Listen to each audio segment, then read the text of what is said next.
Right. Well, in honour of our new king's coronation, King Charles the I figured we might do a book reading of the newest Mr. Men Little Miss book, Mr. Men and Little Miss, The New King. It's going to be very royale. I hope you enjoy it as much as you will enjoy the new king's coronation. Shall we begin? Or shall we begin? No contest, we'll begin. Yippee! Cried Mr. Bounce, bouncing excitedly around the room when he heard the news.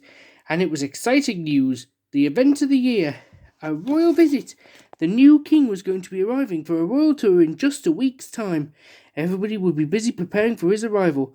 Busy, busy, busy, cried Mr. Busy, brandishing his paintbrush. Mr. Fussy spent days ironing the flags, and little Miss Neat swept and scrubbed and dusted and cleaned and polished. She even vacuumed and mopped the road. You can't really do that. That's silly. And little Miss Tidy tidied everything away. Where's my paint pot? Cried Mr. Busy for the fourth time that day. Help! Cried little Miss Busy as little Miss Tidy tidied away her ladder while she was on it. That was a bit silly and dangerous, wasn't it? In Happy Land, Mr. Happy and little Miss Sunshine planted a special flower display to welcome the new king. A flower display with smiling Happy Land flowers. That should put a smile on the king's face, said Mr. Happy. A smiley face, laughed little Miss Sunshine. Look at all the smiley faces. I wonder how many there are you can count in the picture. In Cold Land, it was too cold to plant flowers, so they made a special snowman, a royal snowman. A snow king, announced Mr. Snow proudly. A tissue, sneezed Mr. Sneeze. In Loudland, Mr. Noisy and his band practiced day and night, marching up and down the high street. You would imagine this would have kept everyone awake, but not in Loudland. They are used to Loudland owls hooting and Loudland bouchers digging their sets, and Loudland milkmen whistling. In fact, the van was a welcome relief for Mr. Noisy's snoring. They're all so loud. You could hear them all the way from the next country. In Cleverland, the Cleverland elephant hung bunting from the lampposts with the help of the Cleverland pig. And Mr. Dizzy, of course. Although Mr. Dizzy's help was not so helpful, but possibly more helpful than Little Miss Helpful's help. Which is quite difficult to say, unless you are from Cleverland. Little Miss Brainy calculated how many flags were needed for everyone to wave one, and Little Miss Inventor made a very clever royal car for the new king to travel in, and Mr. Clever very carefully checked the weather forecast. They were all so busy in Nonsense Land. Mr. Silly painted his car royal purple, and Mr. Nonsense painted his treehouse purple. Then everyone started painting. Soon the whole town was purple. The walls, the doors, the roofs, the chimneys, the signposts, and the letterboxes. They even painted the roads. At least it's a contrast around all the red trees and blue grass. Finally, it was the day of the new king's arrival. His plane landed at Model Town Airport. Little Miss Contrary drove the steps up to the plane. They're facing the wrong way. Little Miss Scatterbrain unrolled the red carpet, Mr. Wrong raised the flag, and Mr. Muddle played the fanfare. Which all sounds very straightforward, but as you can see, it was one of the most muddled greetings the king had ever received. Look, the carpet's all the wrong way. Mr. Muddle's playing the trumpet the wrong way, and Mr. Wrong's put boxes up the tree. Too bad they're not crown boxes like Esteban's from Island of Youth.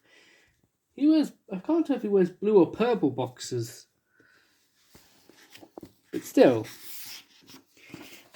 The king's visit began with the Cleverland Parade, which was a huge success. Little Miss Brainy had counted the right number of flags for everyone to wave along the route, and there were even enough for the Cleverland worms. And in Cleverland, the Cleverland horse drove Little Miss Inventor's revolving royal car.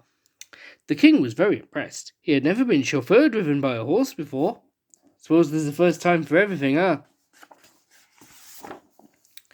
The Nonsense Land king was very proud of the Nonsense Land national dancers. Little Miss Dotty and Mr. Nonsense, Little Miss Dotty and Mr. Silly dressed up in the Nonsense Land national costume. The visiting king was bemused and amused. That's silly, isn't it? They're wearing saucepans, socks, and flippers, and they're wielding carrots. Isn't that silly? It's nonsense, just like Mr. Nonsense. The people of Coldland had made the king a lovely thick coat to keep him warm while he watched the Coldland skating pageant. Although, whoever thought that Mr. Bump and Little Miss Whoops on Ice was a good idea definitely did not live in Cleverland. I like Little Miss Somersault and Mr. Busy and the Little Miss Twins skates. The worm's riding a skate too. Now that's something you don't see every day, even in Coldland. And in Loudland, the king's ears were assailed by Mr. Noisy's marching band. For all their practice, the band had not got any better, only louder. But the king enjoyed playing the drums with Mr. Noisy. I hope he doesn't go deaf. In Happy Land, the king was invited to judge the flower show. There were many displays to choose a winner from. Little Miss Sunshine's sunflowers, Mr. Happy's gladioli, Little Miss Busy's busy lizzies, Little Miss Lucky's four-leaf clovers, Mr. Grumpy's spiky cactus, and Little Miss Naughty's trick flower from the joke shop. Let's hope the king found the joke funny. I bet he did, really. And after the show, everyone lined up to shake the king's hand. Mr. Tall's hand was a reach too far. The king shook Mr. Tickle's hand with some trepidation, while Little Miss Shy fainted on the spot. And oh dear, I don't think I'd want to shake Mr. Bessie's muddy hand. So much for the king's pristine white gloves. That evening, the grand gala ball and banquet was held in the king's honour in Little Miss Splendid's ballroom. Mr. Snooty was most put out that his house had not been chosen to host the dinner, and he sulked all evening. Everyone had wanted to sit next to the king, so it was decided that 2 names would be drawn from a hat. The 2 lucky diners were Mr. Funny and Little Miss Dotty. Not at all who Little Miss Splendid would have wished for. Mr. Snooty agreed, and the 2 of them had a perfectly sulky evening together. Those 2 were made for each other, really. There could be love between them. The king, on the other hand, had the funniest, dottiest evening of his life. He laughed so hard his chair tipped over. It was all a splendid success, and I think the new king will definitely be coming back for another visit. Although next time he might bring a spare pair of gloves.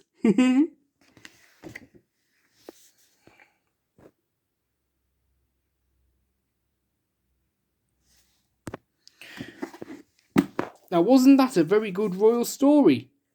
Tell me what you thought of it, and remember to like, subscribe and comment on this video.